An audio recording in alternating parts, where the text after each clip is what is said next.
పేదవాడు జీవితంలో పేదలుగా మిగిలిపోవడానికి వీలు లేదు. Welcome to our channel. Friends, వీడియోలో ఏపీ రాష్ట్ర వ్యాప్తంగా ఉన్నటువంటి డ్వాక్రా మహిళలకి ఏపీ రాష్ట్ర వ్యాప్తంగా ఉన్నటువంటి సంక్షేమ పథకాలు ఎవరైతే తీసుకోవాలనుకుని చూస్తున్నారో అందరికీ కూడా రాష్ట్ర ప్రభుత్వం అయితే శుభవార్త చెప్పిందండి. ఈ రోజున అయితే కేబినెట్ భేటీ అయితే కాబోతున్నారండి. ముఖ్యమంత్రి సీఎం నారా చంద్రబాబు నాయుడు గారు అయితే పలు సంక్షేమ పథకాలకు సంబంధించి ప్రధానంగా ఇందులో నిర్ణయాలు అయితే తీసుకోబోతున్నారు. అయితే ఈ యొక్క నిర్ణయాలు ఏ పథకాల కోసం తీసుకుంటున్నారు, ఎగ్జాక్ట్లీ ఆ పథకాలను ఏ విధంగా తీసుకొస్తారు అనే విషయాన్ని అయితే వీడియోలో క్లారిటీగా అయితే ఎక్స్ప్లెయిన్ చేస్తాను. వీడియో స్కిప్ చేయొద్దండి. మీ దగ్గర లాస్ట్ టైం అండ్ ఇంకా లాస్ట్ మినిట్ ఇది. ఎందుకంటే ఇప్పుడు గనక మీరు ఇవన్నీ కూడా ఏర్పాటు చేసుకోలేదంటే గనక మీకైతే ఈ యొక్క పథకాలన్నీ కూడా ఫస్ట్ ఫేజ్‌లో అయితే రావండి.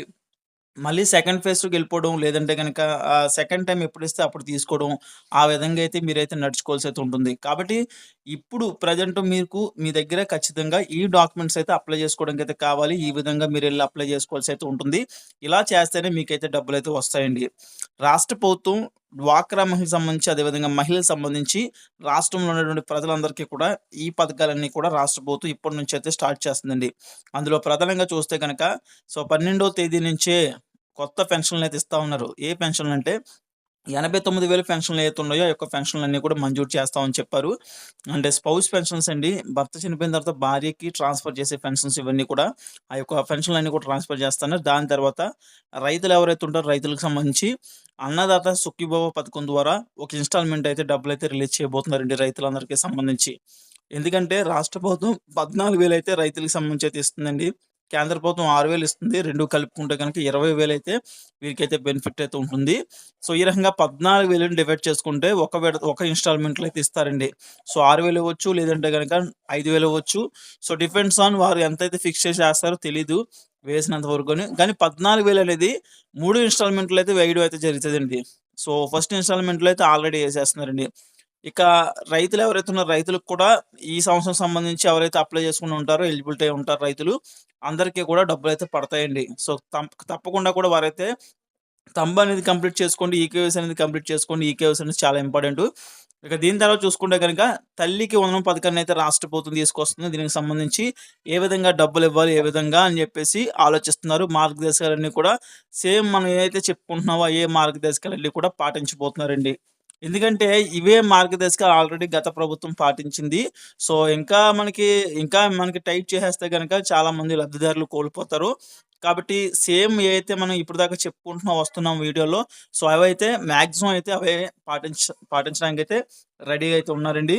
బట్ ఇవన్నీ కూడా రాష్ట్ర ప్రభుత్వం అయితే తీసుకొస్తుందండి. మార్గదర్శకాలు ప్రత్యేకించి చూసుకుంటే గనక తల్లికి వందనం పథకం సంబంధించి ఏదైతే మనం ముందుగానే చెప్పుకున్నామో బిలో పావర్టీ లైన్‌లో ఉండాలి. అదేవిధంగా యాన్యువల్ ఇన్‌కమ్ అనేది 3,00,000 కన్నా కిందకైతే ఉండాలి.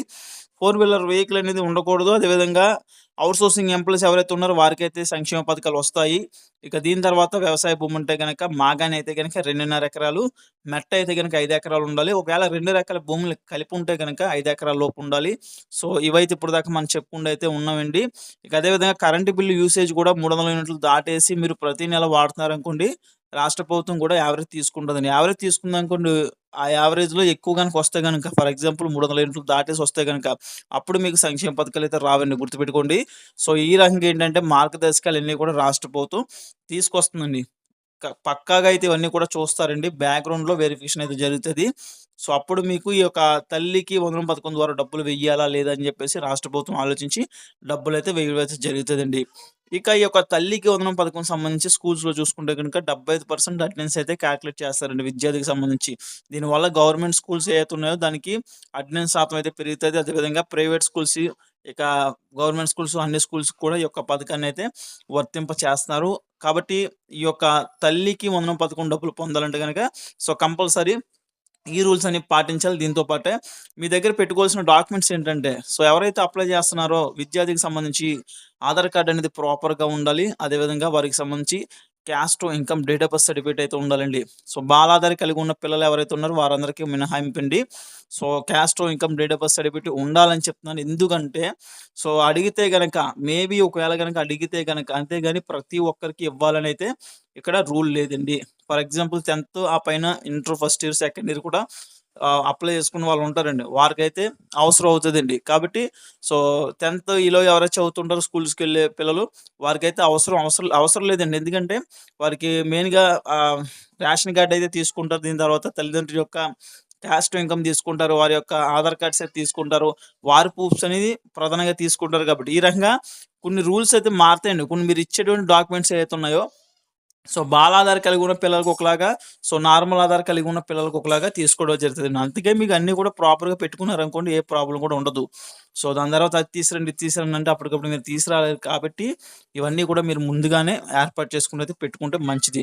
Caste, income, date of birth certificate కూడా అప్లై చేసుకొని పెట్టుకోండి. 2 పాస్‌పోర్ట్ సైజ్ ఫోటోస్ అయితే ఉండాలి. రేషన్ కార్డ్ అనేది మస్ట్ అండ్ షుడ్ అయితే ఉండవలసి అయితే ఉంటుందండి. రేషన్ కార్డ్ ఉన్నవారికి పథకం అయితే వచ్చే అవకాశం చాలా ఎక్కువ శాతం అయితే ఉంటుందండి. ఇక దీని తర్వాత చూసుకుంటే గనక తల్లిదండ్రులకు సంబంధించి ఆధార్ కార్డ్స్ అయితే ఉండాలండి. వారికి సంబంధించి బ్యాంక్ అకౌంట్స్ అయితే ఉండాలండి. ఆ బ్యాంక్ అకౌంట్‌లకి ఎన్‌పీసీఐ లింక్ అనేది కంప్లీట్ చేసుకుంటూ అయితే ఉండాలండి. ఎన్‌పీసీఐ లింక్ అవుతేనే తల్లికి వందనం పథకం ద్వారా డబ్బులైతే మీరు ఏ బ్యాంక్ అకౌంట్ ఇస్తే ఆ బ్యాంక్ అకౌంట్‌కి పడతాయండి. ఒకవేళ గనుక ఎన్‌పీసీఐ లింక్ అవ్వలేదనుకోండి, మీరు ఇవ్వలేని బ్యాంక్ అకౌంట్‌కైతే డబ్బులైతే పడతాయండి. అసలు ఎన్‌పీసీఐ లింక్ అవ్వలేని బ్యాంక్ అకౌంట్ అంటే ఫర్ ఎగ్జాంపుల్ మీ దగ్గర బ్యాంక్ అకౌంట్‌లు ఉన్నాయి. సో, ఏ ఎన్‌పీసీఐ లింక్ కూడా దానికి కనెక్ట్ అయ్యి లేదు. అలాంటప్పుడు డబ్బులైతే పడవండి. మళ్ళీ రీబ్యాక్ అవుతాయండి ప్రభుత్వానికి. అప్పుడు మీరు మళ్ళీ ఈ యొక్క పథకం కోసం మళ్ళీ గ్రామ వార్డు సచివాలయాల చుట్టూ తిరగాల్సయితే ఉంటుంది. కాబట్టి ముందుగానే మీరు ఏ బ్యాంక్ అకౌంట్ ఇస్తారో, బ్యాంక్ అకౌంట్ ఇచ్చేటప్పుడే ఎన్‌పీసీఐ లింక్ అయిందా లేదా అని చూసుకోండి. ఒకవేళ గనుక ఎన్‌పీసీఐ లింక్ దేనికయింది? ఒకవేళ గనుక అవ్వకపోతే వెంటనే కూడా బ్యాంక్‌కెళ్ళి చేయించుకోండి. సో, అలా చేయించుకొని ఇచ్చినట్లయితే గనుక మీకు ఏ ప్రాబ్లమ్ ఉండదు. మీకు ఆధార్ కార్డ్‌కి లింక్ అయ్యి ఉంటది కాబట్టి, సో, డైరెక్ట్ పేమెంట్ చేయగానే మీకైతే ఆ అకౌంట్‌కొచ్చి డబ్బులైతే పడతాయండి.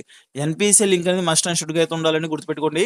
సో, ఎన్‌పీసీఐ లింక్ ద్వారా చేసిన అమౌంట్స్ ఏవైతే ఉంటాయో యాక్యురేట్‌గా అయితే వచ్చి పడతాయండి. మీరు అకౌంట్ ఇచ్చిన దానికన్నా ఎన్‌పీసీ లింక్ చేయించుకుంటే గనక మీకు యాక్యురేట్‌గా వచ్చి పథకాలు డబ్బులైతే పడడం జరుగుతదండి. ఇప్పటిదాకా అదే జరుగుతుంది. అందుకే ఎన్‌పీసీ లింక్ అనేది మస్ట్ అండ్ షుడ్‌గా ఉండాలి. వాళ్ళు కూడా ఈ యొక్క పేమెంట్స్ అయితే చేయడానికి మొగ్గు చూపుతున్నారండి. ప్రభుత్వం కూడా ఆధార్ బేస్డ్ పేమెంట్స్ ఎక్కువ చేస్తున్నారండి. సో, డీబీటీ సిస్టమ్ ద్వారా. ఇక ఈ యొక్క తల్లికి వందనం పథకానికి సంబంధించి ఎగ్జాక్ట్‌లీ డబ్బులైతే ఈ నెల మనకి 12 అన్నారు, 15 అన్నారు. ఎగ్జాక్ట్‌లీ 12-15 లోపు రిలీజ్ చేసే అవకాశం అయితే ఉంటుందండి. సో, దాని తర్వాత చూసుకుంటే గనుక ఒకవేళ గనుక పోస్ట్‌పోన్ అవుతే గనక ఒక వారం రోజులు, 2 వారాలు పోస్ట్‌పోన్ చేసే అవకాశం అయితే ఉండొచ్చండి. అంటే చేస్తారని కాదు. సో, మేబీ ఉండొచ్చు. ఎందుకంటే చాలా వరకు ఇప్పుడు ఈ యొక్క తల్లి గోధుమ పథకం సంబంధించి ఇవాళ చూసుకుంటే గనక కేబినెట్‌లో చర్చించడం స్టార్ట్ చేశారు. దీంట్లో ఏం తెలుస్తారో ఏంటో, ఇందులో ఏమన్నా అవకతవకలున్నా ఎలా వెరిఫై చేయాలి ఏంటని చెప్పి మొత్తం ఇవన్నీ ఉంటాయి కదండీ! ఇవన్నీ చూసుకుంటూ ఇచ్చేస్తే ఏ ప్రాబ్లమ్ ఉండదు. ఒకవేళ గనుక ఇవ్వకపోతే గనక ఒక వారం రోజులు డిలే చేసే అవకాశం అయితే ఉంటుంది. లేదంటే గనక 12-15 లోపు ఎగ్జాక్ట్‌లీ ఈ తేదీల్లో అయితే డబ్బులైతే రిలీజ్ చేసే అవకాశం అయితే ఉంటుందండి. కాబట్టి అప్లై చేసుకున్నప్పుడు మీరైతే పక్కాగా అయితే అప్లై చేసుకోవాల్సి అయితే ఉంటుంది. అప్లికేషన్ ప్రాసెస్ అనేది కూడా స్టార్ట్ చేస్తారండి. గ్రామ వార్డు సచివాలయం ఎంప్లాయీస్ ఎవరైతే ఉన్నారో వారే అప్లికేషన్స్ అయితే ఇస్తారు. వెంటనే కూడా తీసుకుంటారు. ఇక స్కూల్స్ నుంచి ప్రైమరీగా డేటా అయితే కలెక్ట్ చేసుకుంటారండి. ఇక సెకండరీగా మీ చేత థంబ్స్ అయితే తీయించుకుంటారు. అప్పుడు డబ్బులైతే పడతాయండి. సిమిలర్‌గా మీరైతే సేమ్ ఒకే అకౌంట్స్ అయితే ఇవ్వండి. ఎందుకంటే ఇద్దరున్నా, ముగ్గురున్నా కూడా మీరు అప్లై చేస్తుంటే పిల్లలకి సంబంధించి సేమ్ డీటెయిల్స్ అయితే ఇవ్వాలండి. వారికదిచ్చి, వీరికిదిచ్చి అలా కాదు. సో, ఎన్‌పీసీ లింక్ అయిన అకౌంట్ ఏదైతుందో అదే అకౌంట్ అయితే సబ్మిట్ చేయాలి. మిగతా డాక్యుమెంట్స్ అన్నీ కూడా సేమ్ ఇస్తారు కాబట్టి గుర్తుపెట్టుకోండి. ఇవన్నీ కూడా సిమిలర్‌గా సేమ్‌గా ఉండాల్సయితే ఉంటుందండి. డాక్యుమెంట్స్ అన్నీ కూడా ఇవన్నీ కూడా వివరాలైతే ఇవ్వాల్సయితే ఉంటుందండి. ఇద్దరుంటే గనుక 2 సార్లు అప్లై చేసుకోవాలి. ముగ్గురుంటే 3 సార్లు అప్లై చేసుకోవాలి. సో, ఈ విధంగా చేసుకోవాల్సయితే ఉంటుందండి. ఇక దీని తర్వాత చూసుకుంటే గనక డ్వాక్రా మహిళలకు సంబంధించి కూడా రాష్ట్ర ప్రభుత్వం కొన్ని పథకాలైతే తీసుకొస్తుందండి. ఇందులో చూసుకుంటే గనక పీ4 పథకం తీసుకొస్తుందండి. పీ4 పథకం ద్వారా ఎవరైతే పేద బడుగు బలహీన వర్గాలు సో, బాగా ఇక్కడ చూసుకుంటే గనక పేదలు ఎవరైతే ఉంటారో బిలో పోవర్టీ లైన్‌లో ఉన్న వారికి సో, వారికి ఉండటానికి ఇల్లు లేకుండా ఉంటారు ఎవరైతే ఉంటారో అలాంటోళ్ళందరూ కూడా ఇళ్ల స్థలం కేటాయించడం, ఇల్లు కట్టించడం, కుళాయి కనెక్షన్ ఏయించడం, కరెంట్ కనెక్షన్ ఏయించడం, గ్యాస్ లేకపోతే గ్యాస్ ఇవ్వడం. ఈ రకంగా పీ4 పథకం ద్వారా ప్రభుత్వం వారికైతే లబ్ధి చేకూర్చబోతుందండి. ఇది ప్రభుత్వం డబ్బులు కాదండి. ప్రైవేట్ వ్యక్తులు అంటే డబ్బున్న వారు ఎవరన్నా గనుక డబ్బు సహాయం చేస్తే ఆ డబ్బు ద్వారా ప్రభుత్వం అయితే వీరికైతే లబ్ధి చేకూరుస్తది పీ4 పథకం ద్వారా. వీరికి ప్రధానంగా ఆడబిడ్డ నిధి పథకం కూడా ఇస్తామనేది చెప్తుందండి ప్రభుత్వం. ఆడబిడ్డ నిధి పథకం ద్వారా ప్రతి ఒక్కరు కూడా ప్రతి నెల కూడా 1500 అయితే ఖాతాలో జమ చేస్తారు. ఈ రకంగా సంవత్సరానికి 18,000 అయితే వీరికి ఒక్కరికి సంబంధించి అయితే పీ4 పథకం ద్వారా డబ్బులైతే జమ అవుతాయండి. సో, రేషన్ కార్డ్‌కి సంబంధించి ఒక్కరికైతే ఈ యొక్క పథకం ఇస్తా అన్నారు. P4 పథకంలో ఉన్నవారికి ఇస్తారు. నార్మల్‌గా ఎవరైతే ఉంటారో లేడీసు, ఎలిజిబిలిటీ ఉన్న లేడీసు అందరికీ ఇస్తారు. డ్వాక్రా మహిళలు ఇస్తారు. మహిళలకి ఇస్తారు. అన్ని కుటుంబాలకి కూడా బిలో పవర్టీ లైన్‌లో ఎవరైతే ఉంటారో అందరికి ఇస్తారండి. ఎస్సీ, ఎస్టీ, బీసీ మైనారిటీలు ఇక ఓసీలో ఉన్నటువంటి అగ్రవర్ణం పేదలకు కూడా ఇవ్వడం అయితే జరుగుతదండి. ఈ యొక్క ఆడపడింది పథకం. సో, ఈ పథకాలకు సంబంధించి రాష్ట్ర ప్రభుత్వం ఏంటంటే కేబినెట్‌లో భేటీ అవుతున్నారండి. సో, మిగతా పథకాలు కూడా ఉన్నాయి. వీడియో లెంత్ అయిపోతుందని నేనే చెప్తలేదు. సో, మాక్సిమం ఏంటంటే ఈ పథకాలైతే చాలా ఇంపార్టెంట్ పథకాలండి. ఇవన్నీ కూడా రాష్ట్ర ప్రభుత్వం తీసుకురాబోతుంది. కాబట్టి ఎవరైతే అప్లై చేసుకోవాలనుకుంటున్నారో ఇవన్నీ కూడా ముందుగానే డాక్యుమెంట్స్ రెడీ చేసుకోండి. ముందుగానే ఇవన్నీ కూడా డీటెయిల్స్ డే టు డే అప్డేట్‌గా ఉండండి. సో, మనకి రాష్ట్ర ప్రభుత్వం ఎగ్జాక్ట్‌లీ ఏ తేదీ నుంచి అప్లికేషన్ ప్రాసెస్ చేస్తది అని చెప్పేసి గమనించి వెంటనే కూడా అప్లై చేసుకోండి. డబ్బులైతే మీకైతే వస్తాయండి.